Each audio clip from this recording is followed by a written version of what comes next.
गांव के लोग कहते थे कि रात के अंधेरे में जब पूरा गांव सो जाता था, एक अजनबी और डरावनी आवाज सुनाई देती थी। ये आवाज धीरे धीरे गांव की गलियों में गूंजने लगती थी।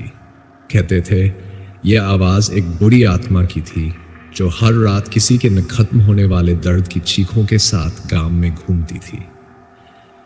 रात का समय था, आकाश में बादल थे और हवाएं हल्की हल्की चल रही थी। रितेश, जो शहर से गांव अपनी दादी से मिलने आया था, इस अजनबी आवाज के बारे में बहुत कुछ सुन चुका था। गांव के बुजुर्ग कहते थे ये सब गांव के पुराने इतिहास से जुड़ा हुआ था। कोई नहीं जानता था कि ये आत्मा कौन थी, लेकिन उसके बारे में हर किसी की अपनी अलग कहानी थी। रितेश को यह सब बकवास लगता था। वह सोचता था ऐसी कोई चीज नहीं होती, यह सिर्फ गांव वालों की कल्पनाएं हैं। लेकिन उस रात उसकी सोच बदलने वाली थी। रितेश रात के खाने के बाद अपने कमरे में बैठा था जब अचानक उसने कुछ अजीब सी आवाजें सुनी। ये आवाजें बहुत हल्की थीं, लेकिन कान में पड़ते ही वह बिल्कुल स्पष्ट हो रही थी। वह आवाज गांव के पुराने कुएं से आ रही थी। रितेश ने सोचा यह तो कोई मजाक है, लेकिन उसकी जिज्ञासा बढ़ रही थी। उसने अपनी दादी से सुनी कहानी की याद की।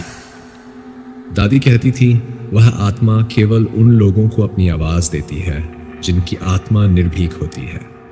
रितेश ने बिना सोचे समझे कुएं की ओर बढ़ने का निर्णय लिया। जैसे ही वह कुएं के पास पहुंचा, हवा की गति तेज हो गई। एक अजीब सी गंध भी फैली हुई थी। वह डर के बजाय उत्सुक था, लेकिन जैसे ही वह कुएं के पास पहुंचा, एक सर्द हवा का झोंका आया और उसकी आंखों के सामने एक धुआं सा फैल गया। अचानक उसे एक महिला की चीख सुनाई दी जो किसी दर्द में कराह रही थी। रितेश का दिल तेजी से धड़कने लगा, लेकिन फिर भी वह कदम आगे बढ़ाता गया। अचानक उस महिला की आवाज आई, क्या तुम मुझे देख सकते हो? रितेश का शरीर कांपने लगा। वह समझ नहीं पा रहा था कि यह सब क्या हो रहा है। उसने अपनी आंखें बंद की और सोचा यह सब सिर्फ मेरा भ्रम है। लेकिन जैसे ही उसने आंखें खोली, सामने वही धुंधली आकृति खड़ी थी जो पहले हवा में गुम हो गई थी। रितेश ने डरी हुई आवाज में पूछा, तुम कौन हो? वह महिला बोली, तुम नहीं जान सकते, लेकिन तुम मुझे रोक नहीं सकते। उसकी आवाज में गहरी पीड़ा थी और वह धीरे धीरे मिटने लगी। रितेश के मन में सवालों की झड़ी लग गई। क्या वह आत्मा सच में है? और अगर है तो उसे क्यों परेशानी है? अगली सुबह रितेश ने इस घटना को किसी से नहीं बताया, क्योंकि वह जानता था कि लोग उसे पागल समझेंगे। लेकिन वह इस बारे में और अधिक जानने के लिए उतावला था। उसने दादी से पूछा, दादी, क्या आप मुझे उस आवाज के बारे में कुछ बता सकती हैं जो कुएं के पास से आती है? दादी ने रितेश को घूरते हुए कहा, तुमने वो आवाज सुनी? रितेश चौंक गया। आपको कैसे पता? दादी ने गहरी सांस ली और बोली, यह वही आत्मा है जिसने इस गांव को कई साल पहले एक बुरे श्राप से जकड़ लिया था। रितेश ने ध्यान से सुना। दादी ने बताया, यह कहानी कई साल पुरानी है, जब इस गांव में एक बड़ी दुर्घटना हुई थी। उस दुर्घटना के दौरान एक औरत की जान चली गई थी, लेकिन उसकी आत्मा शांति नहीं पा सकी। उसकी आत्मा इस गांव में घूमती रही और हर रात वह उन लोगों से मिलती रही जो उसके शाप से मुक्त होना चाहते थे। रितेश ने पूछा, क्या वह आत्मा सच में शापित है? हाँ, दादी ने कहा, वह आत्मा बदला लेना चाहती है। हर रात वह किसी निर्दोष व्यक्ति की आत्मा को अपने साथ ले जाती है ताकि वह अपने दर्द का बदला ले सके। दिनों दिन रितेश ने महसूस किया कि गांव में अजीब सी घटनाएं घटने लगी थी। लोग गायब हो रहे थे और जब उन्हें ढूंढा जाता तो उनकी आंखों में भय और बेचैनी की झलक दिखाई देती थी। कुछ दिनों के भीतर रितेश को यह एहसास हुआ कि वह अकेला नहीं था। उस आत्मा की शक्ति और भी बढ़ गई थी। एक रात जब रितेश अकेला घर पर था, अचानक बिजली चली गई। घर की सभी बत्तियां बुझ गई और चारों ओर घना अंधेरा छा गया।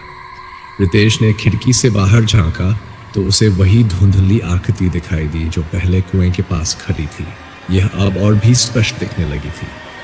रितेश ने डरते हुए पूछा, तुम फिर से आ गए? आत्मा बोली, तुम्हें अब मेरा शाप झेलना होगा। साथ ही रितेश ने देखा कि गांव के सभी लोग उस आत्मा के प्रभाव में आ चुके थे। हर घर के बाहर एक अजीब सी चुप्पी थी, जैसे हर कोई किसी गहरी नींद में हो। रितेश ने आत्मा के रहस्य को जानने के लिए गांव के पुराने पुजारी से संपर्क किया।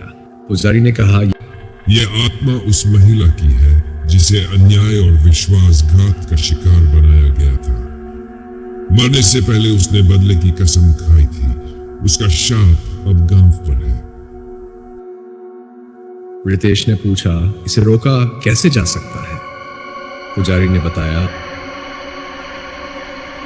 आत्मा को शांति तब मिलेगी जब कोई उसके दर्द को समझेगा और उसे उसके डर का सामना करवाएगा। लेकिन ध्यान रहे, अगर तुम असफल हुए तो तुम्हारी आत्मा भी उसी के जाल में फंस जाएगी। रितेश ने ठान लिया कि वह गांव को इस शाप से मुक्त करेगा। पुजारी ने रितेश को बताया कि आत्मा का वास गांव के पीछे घने जंगल में है। रात के अंधेरे में मशाल लिए रितेश जंगल की ओर बढ़ा। वहां घना अंधेरा और सन्नाटा था। उसे अजीब अजीब आवाजें सुनाई दे रही थी। आखिरकार वह एक विशाल पीपल के पेड़ के पास पहुंचा। जैसे ही उसने पेड़ के नीचे कदम रखा, एक ठंडी हवा चली और अचानक आत्मा प्रकट हुई। आत्मा ने गुस्से में पूछा, तुम यहाँ क्यों आए हो? रितेश ने जवाब दिया, मैं तुम्हारे दर्द को समझना चाहता हूं। मैं जानना चाहता हूं कि तुम्हें क्या पीड़ा है। आत्मा ने कहा, अगर तुम सच में मेरे दर्द को जानना चाहते हो तो तुम्हें मेरे सबसे गहरे डर का सामना करना होगा। आत्मा ने रितेश को वह दृश्य दिखाया जब वह जिंदा थी। उसका नाम सुलोचना था। गांव के जमींदार ने उसे छल से उसकी जमीन और इज्जत से वंचित कर दिया था। जब उसने विरोध किया तो गांव वालों ने उसे निर्दोष होते हुए भी मार डाला। उसकी चीखें अनसुनी रह गई और उसकी आत्मा ने बदले की आग में जलना शुरू कर दिया। रितेश ने सुलोचना से कहा, जो लोग तुम्हारे साथ अन्याय कर चुके हैं वे अब इस दुनिया में नहीं हैं। तुम्हारी पीड़ा समझता हूं, लेकिन निर्दोषों को सजा देना गलत है। तुम्हारी आत्मा को शांति तभी मिलेगी जब तुम बदले का रास्ता छोड़ोगी। आत्मा कुछ पल के लिए शांत हो गई। उसने कहा, अगर तुम सच में ऐसा सोचते हो तो मुझे मेरे सबसे गहरे डर से मुक्त करो। Please like and subscribe Horror and Channel. अचानक रितेश के सामने उसकी खुद की कमजोरियां और असफलताएं प्रकट होने लगी। वह डर से कांपने लगा, लेकिन उसने साहस जुटाया। उसने आत्मा से कहा, मैं अपने डर का सामना कर सकता हूं और तुम भी कर सकती हो। बदले से कुछ नहीं मिलेगा।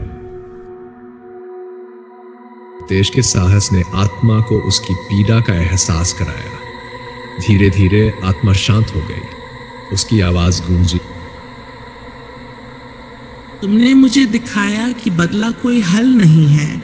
मैं अब मुक्त हूँ। आत्मा हवा में घुल गई और गांव से अजीब घटनाएं हमेशा के लिए खत्म हो गई। गांव ने एक नई सुबह देखी। लोग अब डर से मुक्त थे। रितेश ने जाना कि डर और पीड़ा को केवल साहस और समझदारी से हराया जा सकता है।